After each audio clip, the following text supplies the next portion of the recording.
difference. I just practiced it twice, long, short, and the other way, short, long, twice. So let's see if it made any difference. I'll be embarrassed if it didn't make a difference. There are many different ways to practice a fast 16th note passage, but one of the tried and true ways that's passed down generation after generation of piano teachers is a dotted rhythm practice. So let's say if you've worked with a piano teacher before and let's say you're doing Mozart K545 and then this is all good, and when you get to the fast 16th note passage, it's really hard to play 16th notes passage evenly if you are elementary or even intermediate student. So the teacher would say, "Oh, go home and practice this in dotted rhythm and sound something like this."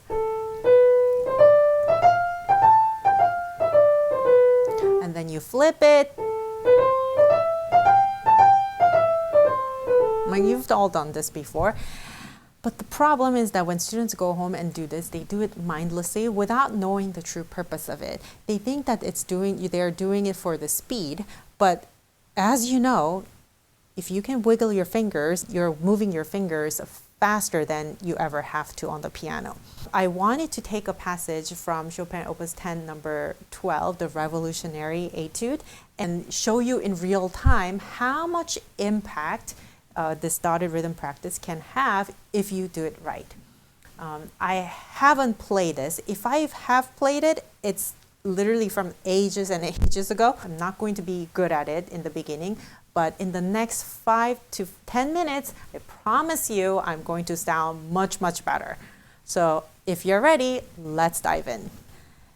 I hope I don't embarrass myself because it's really the first time I'm playing this in probably 20, 30 years. 30 years.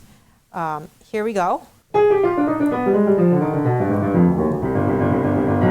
Am I even doing the right number? Okay, so there it is.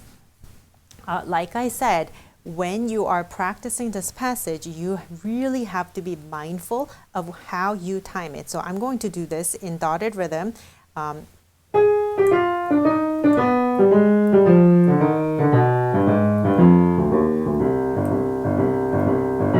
And the other way would be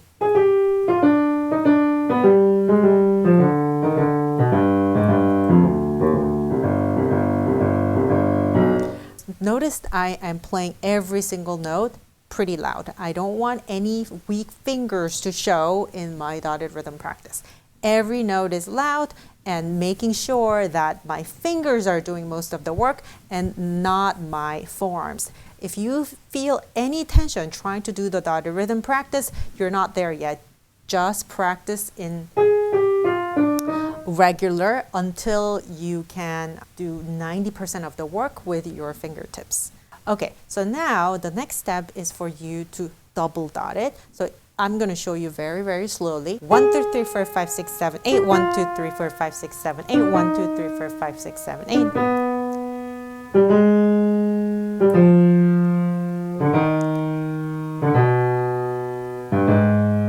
So again, I'm double dotting the first note.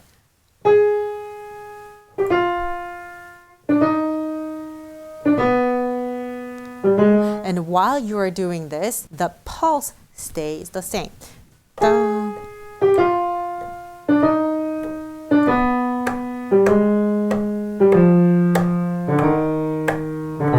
So you should be able to tap it with the other hand or put the metronome on. You can just put the metronome on and be able to do this in one tempo.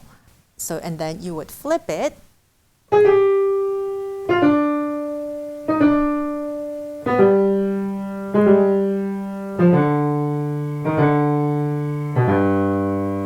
Understand what the long note is for. It's not just a rest time.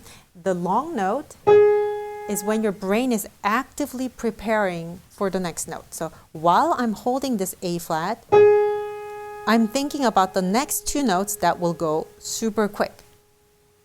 So that's my finger 1, 2. I even think about my finger numbers. Okay, now the next part. If you don't have strong enough fingers, then your fourth finger ready to play, right? That one is going to collapse, not going to make clear sound. Again, I am preparing while I'm holding this loosely, so I'm not pressing down on it. If you're pressing down on any of these notes, it means that your fingers are weak and you're compensating with your forearm, which will not let you go in a blazing fast tempo. Right? So most important, if you want to play this fast, the most important thing for you to think about is that am I relaxed over here in the forearm? So now I'm going to just practice it twice. Okay, so I'm going to practice long, short, long, short, long, short twice, and then I'm going to do the other way, short, long, short, long, short, long twice, and let's see if it makes any difference.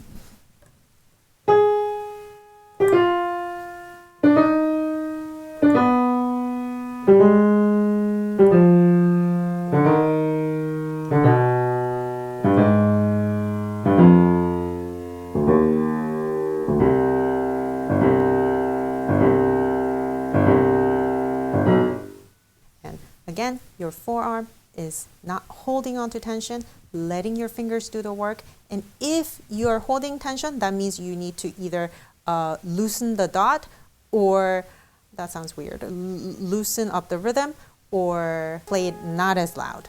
And gradually increase as your fingers get stronger and stronger.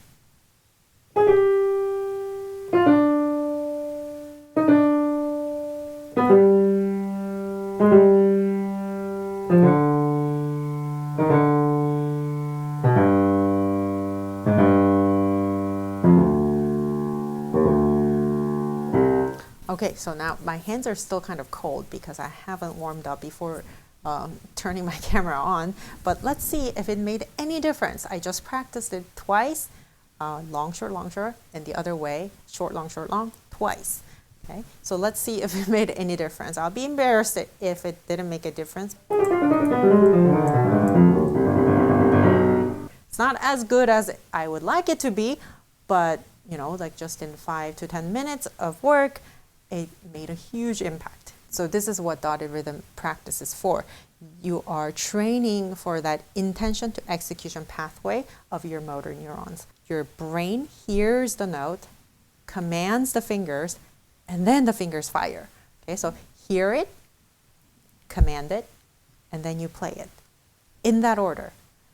And by doing this rhythmic practice, altering the rhythm and making the long notes super long and the short notes super short, you're training this way so that you can strengthen the pathway between your intention in your brain and the execution of your fingers.